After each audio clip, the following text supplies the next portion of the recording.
দুপুরের লাঞ্চের থালিটা যদি এরকম হয় কেমন লাগে বলো। কড়াইতে খানিকটা সরষের তেল নিয়ে তাতে শুকনো লঙ্কা 5 ফোড়ন দিয়ে বড়িগুলো ভেজে একে একে সবজিগুলো দিয়েছিলাম।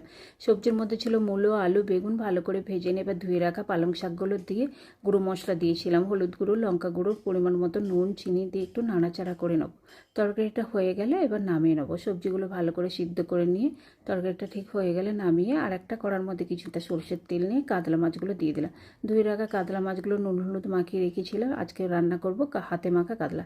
তার জন্য মশলায় ব্যবহার করেছিলাম পেঁয়াজ, আদা, কাঁচা লঙ্কা আর সেই একই গুঁড়ো মশলা 2 রকম লঙ্কার গুঁড়ো, হলুদ গুঁড়ো, নুন, চিনি দিয়ে ভালো করে হাত দিয়ে মেখে নেবো। ঠিক এইভাবে হাত দিয়ে মেখে নাড়াচাড়া করে ঢাকনা দিয়ে প্রায় 15 মিনিটের জন্য হাই ফ্লেমে ফুটিয়ে নেবো। তারপরে গ্যাসের ফ্লেমটা কমিয়ে ঢাকনা খুলে দিয়ে দিলাম চিড়া কাঁচা লঙ্কা কুচনো, টমেটো, ধনেপাতা কুচনো দিয়ে আবার একটু নাড়াচাড়া করে গ্যাসের ফ্লেমটা একদম কমিয়ে ঢাকনা দিয়ে 15 মিনিট রাখবো। রান্নাটা করতে আমার প্রায় 30 মিনিট টাইম লেগেছিল।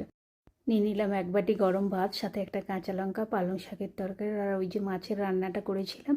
কেমন লাগলো বলো আজকে আমার দুপুরের মেনুগুলো তোমাদের।